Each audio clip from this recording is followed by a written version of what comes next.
aujourd'hui, je vais vous présenter le slider motorisé GP80 QD2 de chez GVM après ça.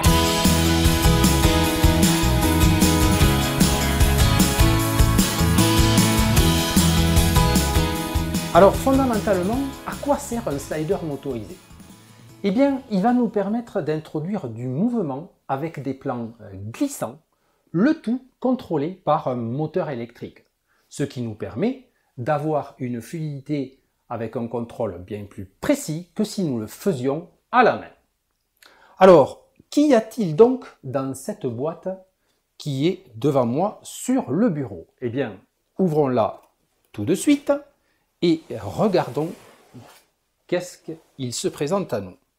Alors bien évidemment, dans un premier temps, nous avons le slider lui-même. Voilà. Donc un slider qui pèse 2,4 kg, qui possède des glissières en carbone et des pièces latérales ainsi que le curseur en alu. Il a une longueur hors tout de 88 cm pour une largeur de 20 cm et une hauteur minimale de 8 cm et demi. Ensuite, nous avons une batterie d'accessoires. Alors, dans un premier temps, nous allons trouver la télécommande du moteur. Vient avec cette télécommande son câble de connexion au moteur évidemment. Ensuite, nous avons un chargeur avec son câble électrique pour la batterie qui se monte sur la télécommande, une batterie de 4400 mAh. Nous trouvons ensuite une tête de trépied, une rotule simple, qui, elle, nous offre une charge maximale jusqu'à environ 3 kg, dépendant évidemment de la tête de trépied que vous voudrez bien monter sur le curseur. Si elles sont plus costauds, vous aurez des charges supérieures.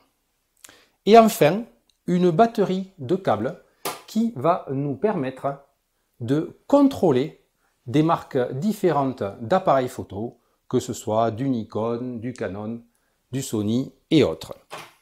Se présente également une rallonge. Alors, qu'en est-il des fixations que nous trouvons sur ce slider?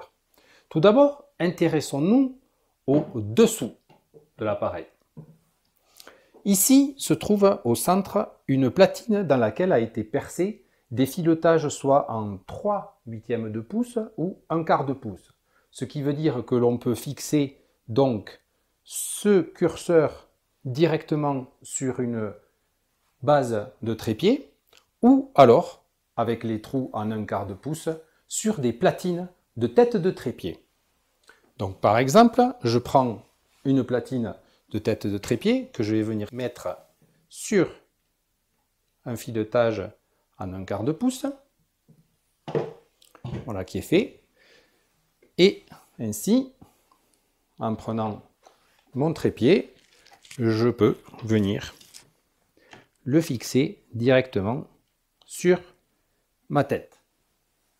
Ce qui veut dire que, hormis l'horizontalité, je peux également donner l'inclinaison que je veux à mon slider et l'adapter au mouvement résultat que je souhaite.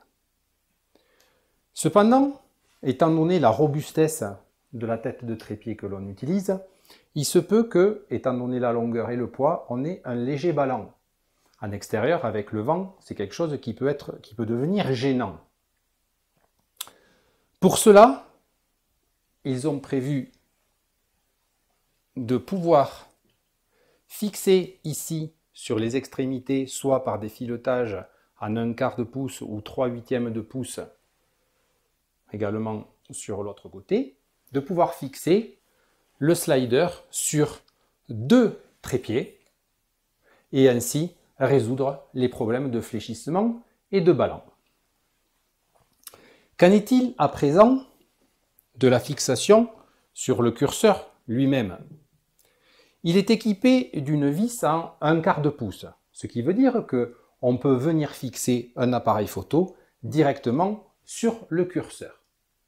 Cependant, cela le prive de tout mouvement. Alors pour cela, il est livré une bague de conversion 1/4 de pouce vers 3/8 de pouce pour pouvoir venir y fixer une rotule, une tête de trépied quelconque en 3/8 de pouce. Voilà qui est fait. Ainsi, si je monte mon appareil photo, je vais pouvoir trouver une nouvelle mobilité et donc là aussi adaptée à mes plans. Qu'en est-il du glissement? Je peux donc faire du glissement horizontal en allant de la gauche vers la droite, de la droite vers la gauche, et ce sur tout ou partie du slider.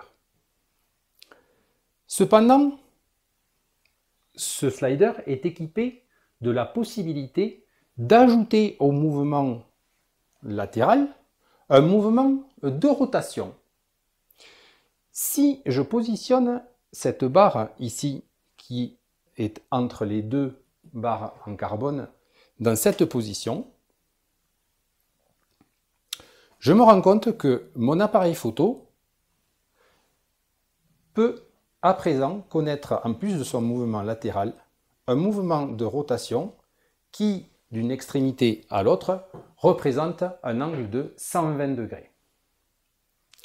Si, au contraire, je positionne la barre dans sa position opposée et que je pointe mon appareil photo dans un certain axe, je me rends compte que, à présent, pendant la translation de mon curseur, mon appareil photo reste concentré sur le point de focus de départ.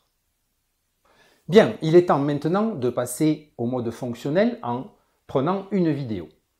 Donc, je viens de connecter ma télécommande au moteur et l'équiper de sa batterie. Je l'allume grâce au bouton On/Off et voilà le menu principal qui apparaît. Première chose qu'il faut toujours faire, c'est déterminer le point de départ et d'arrivée de ma vidéo. Pour cela, je vais dans l'option Setting, je choisis Set Start pour le point de départ et je vais déterminer sur mon Live View ici que mon appareil doit être en face l'objectif de gauche. Pour ça, j'appuie sur le bouton de la flèche de gauche et lorsque je suis face à l'objectif, j'appuie sur le bouton central. Je valide mon déplacement grâce à un appui long sur le bouton central. Je reviens dans mon menu précédent avec un appui long sur le bouton central. Et cette fois-ci, je vais déterminer le point d'arrivée avec l'option Set End. J'appuie sur ma flèche de droite et lorsque mon Live View me dit que mon appareil est face à l'objectif de droite, je stoppe. Je valide par un appui long, je sors par un appui long, et par un nouvel appui long, je peux revenir dans le menu principal. Je veux donc faire une vidéo et shooter mes deux objectifs ici avec une translation simple. Je vais dans mon menu Vidéo Shot. J'ai deux options, manuel ou auto mode. Je vais prendre le manual mode. Ma vitesse est réglée à 100%. Je vais la baisser un petit peu pour avoir un mouvement un peu plus lent. Je la mets à 80% par exemple. Et si je presse sur ma flèche de gauche, donc je vais partir de mon point de fin vers mon point d'arrivée, tant que je maintiens pressé, le curseur se déplace. Si je relâche ici ma flèche, le curseur s'arrête en décélérant doucement. Je peux repartir dans l'autre sens avec ma flèche de droite et lorsque je relâche, tout s'arrête. Mettons que je vienne sur mon point d'arrivée, je ressors de ce menu par un appui long, Je reviens à mon menu principal, je choisis Vidéo Shot de nouveau. Cette fois-ci, je vais faire du mode automatique. Je choisis Auto Mode.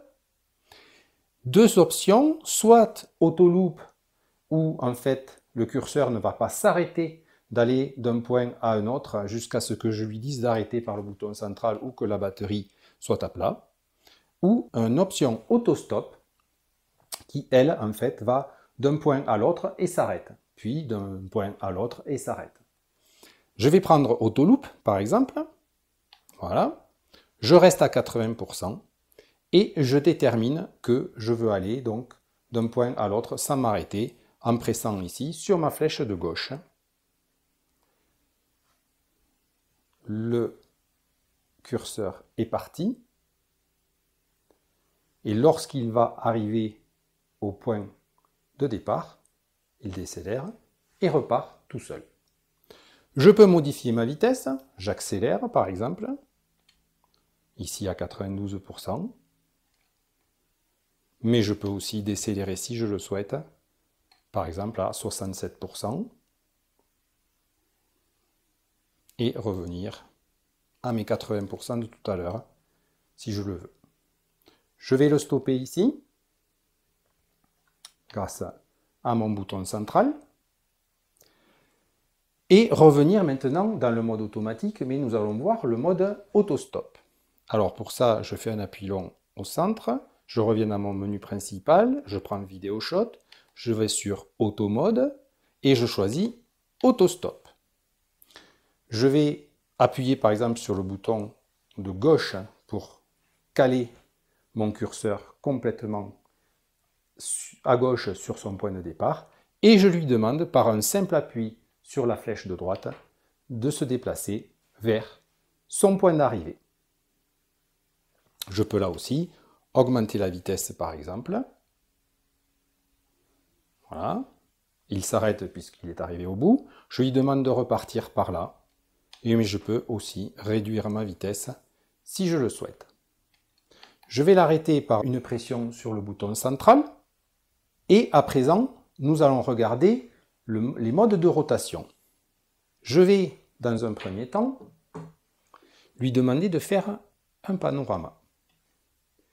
Donc je vais ici me mettre avec la barre en mode panorama.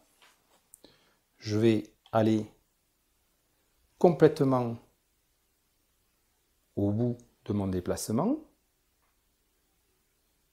Voilà. Grâce à ma barre, je vais pouvoir remettre dans le Live View ici mon objectif de gauche qui est cadré à droite de ma vidéo et je vais pouvoir lancer mon curseur en le remettant à une vitesse de 80% pour aller un petit peu plus vite, mais cette fois-ci en translation et en mode panorama où non seulement il se déplace de gauche à droite mais donne un léger panning. Voilà, pour me retrouver avec mon objectif de droite, cette fois-ci calé à gauche et non pas au centre. Je vais revenir au centre de mon slider. Voilà. Et cette fois-ci, je vais me mettre en mode focus vers le centre de ma prise de vue. Donc, si par exemple, je vais sur la gauche,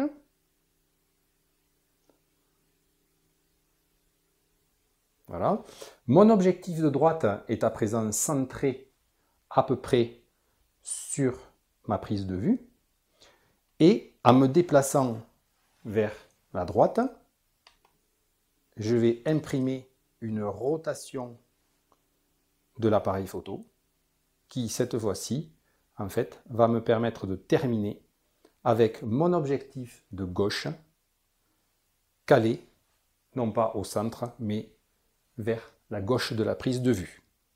Un mot rapide sur l'aspect sonore du moteur de ce slider. Lors d'une prise de vue que nous avons fait avec la vitesse réglée à 100%, c'est-à-dire là où le moteur est le plus bruyant, nous avons positionné un décibelmètre juste à côté du moteur. Eh bien que j'ai augmenté volontairement le niveau sonore de cette vidéo pour que vous puissiez entendre le moteur démarrer, on se rend compte que la variation du décibelmètre est très faible, que le moteur soit en fonction ou non, ce qui prouve donc que ce moteur est très silencieux.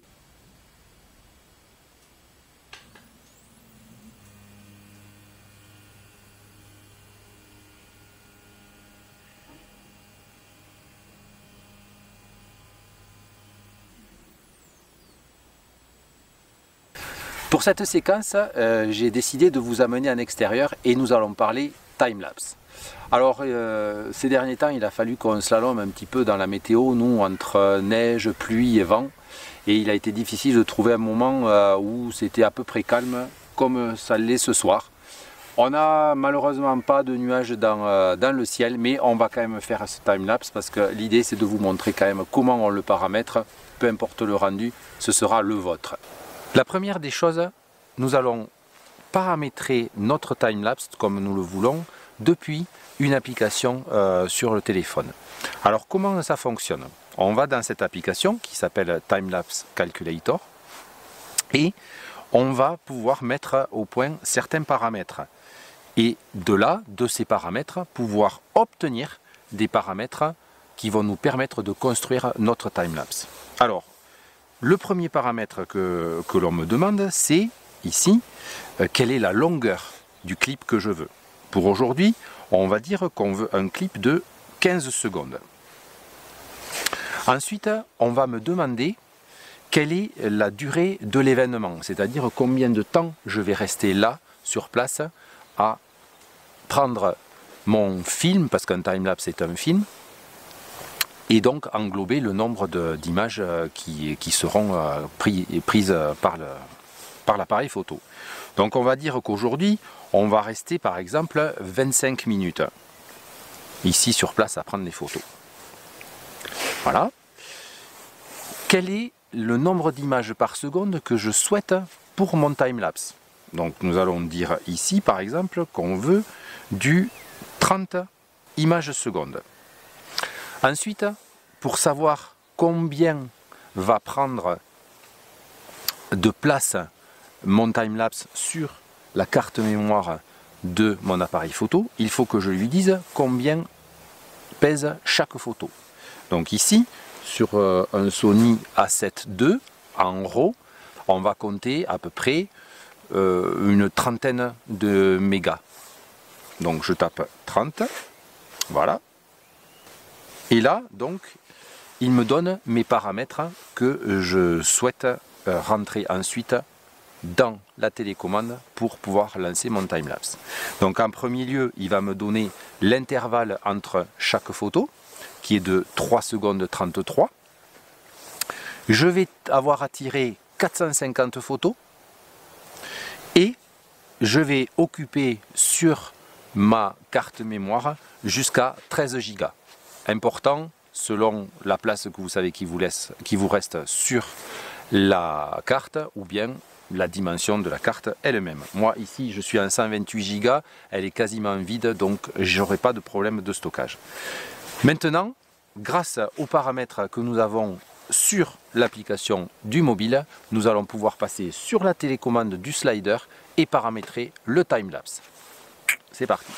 À présent, nous allons régler donc la télécommande pour pouvoir faire notre time-lapse à partir des paramètres que nous avons calculés avec l'application mobile.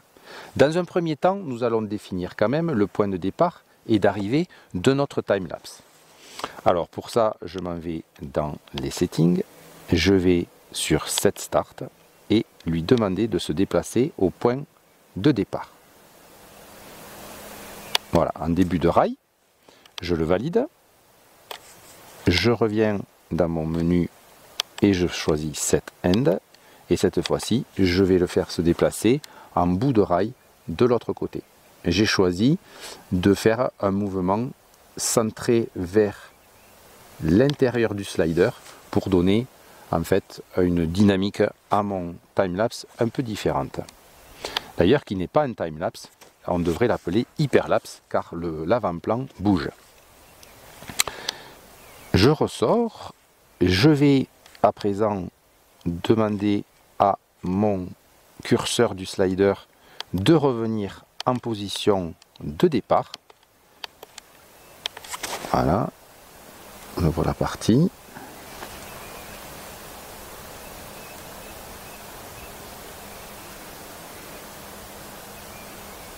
Le voilà positionné. Donc je peux ressortir ici et enfin passer sur l'option timelapse pour pouvoir la paramétrer. Alors donc, premièrement, je tombe sur l'intervalle. L'intervalle, c'est un paramètre qu'on va laisser fixer à 0,1 et sur lequel on reviendra tout à l'heure. En fait, il marque le pas du curseur sur le slider. Timelapse correspond à shooting interval de notre application du mobile. Et nous avons vu qu'il faut qu'elle soit paramétrée à 3,3 secondes. Voilà qui est fait. Stop time, c'est le paramètre qui va dire au curseur, après avoir calculé son intervalle et avoir bougé, de rester en place pour le temps d'exposition. Alors ici, on est sur des expositions faibles étant donné la lumière ambiante. Donc on va pouvoir laisser un écart assez faible entre timelapse et stop time. Ceci dit, par défaut, stop time ne peut pas être inférieur à timelapse plus 0,2. C'est pour ça qu'il s'est arrêté automatiquement à 3,5. Pardon. Donc on va se donner un stop time assez long, on va dire d'une demi-seconde par exemple, parce qu'on shoot de toute manière en dessous de la demi-seconde pour nous. Comme ça, ça laisse le temps à tout le système de se stabiliser après le mouvement du curseur, donc au trépied de reprendre leur équilibre parfait et le slider de se stabiliser et de faire la photo sans flou de bouger. Voilà. Et ensuite, au niveau des photos, nous avions vu qu'il faut en prendre 450. Donc ici, pareil, on va régler 450. Voilà. Qui est fait. Autoloop, en fait, c'est au cas où on aurait des timelapses où on veut faire des allers-retours sur le slider. Ici, nous allons rester sur un simple aller, donc nous restons sur Autoloop, paramétré sur No.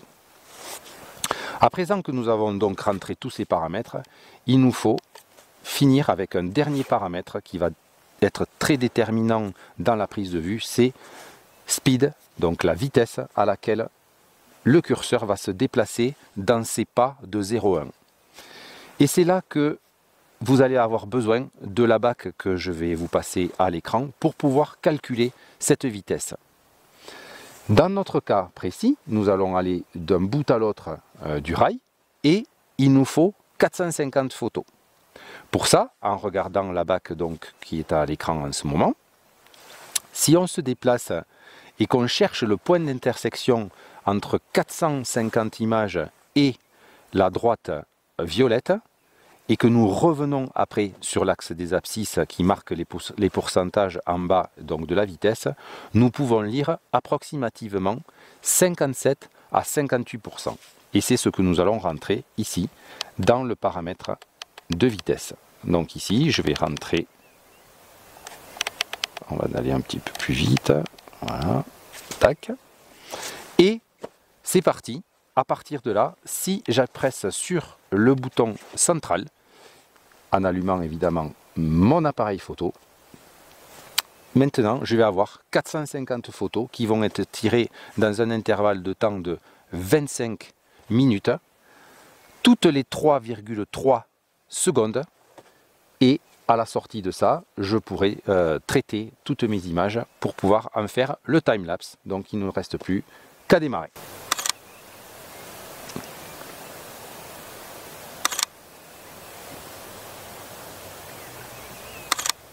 Bien voilà, on se retrouve donc 25 minutes après, la nuit est un peu tombée, le timelapse est prêt, je vous le passe et de suite après, je vous retrouve au bureau.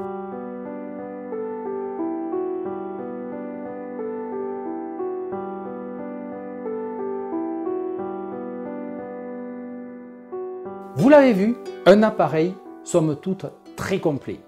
vous pouvez l'acquérir sur Amazon pour à peine plus de 400 €, c'est-à-dire à peine la moitié du prix des sliders motorisés de la concurrence. Donc un très très bon rapport qualité-prix.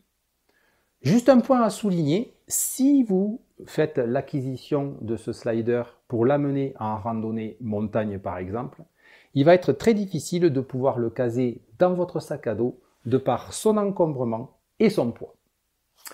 Si cette vidéo vous a plu, n'hésitez pas à nous laisser un petit pouce en l'air, ce sera notre récompense. Vous pouvez également nous poser vos questions et laisser vos commentaires, nous y répondrons avec plaisir. Pensez également à vous abonner et à sonner la petite cloche pour être tenu au courant de toutes les prochaines sorties, que ce soit des vidéos sur le post-traitement par masque de luminosité, avec nos extensions pour Photoshop, que ce soit DraCarts Post Pro, la complète, qui génère tous les masques de luminosité de la création pour à peine 49 petits euros. Ou alors, pour mettre le pied à l'étrier à la technique, DraCarts Action, sa petite sœur, qui elle est complètement gratuite. Elles viennent toutes les deux avec plus de 2 heures de vidéos utilisateurs. Vous pouvez les télécharger en suivant les liens qui sont dans la description. Nous faisons également des vidéos sur de la retouche photo pure avec Photoshop. Nous vous amenons en sortie photo sur le terrain pour vous montrer tous nos secrets de prise de vue. Et également, vous parlons de technique photo. Encore merci de nous avoir suivis. À très bientôt et until next time. Tata!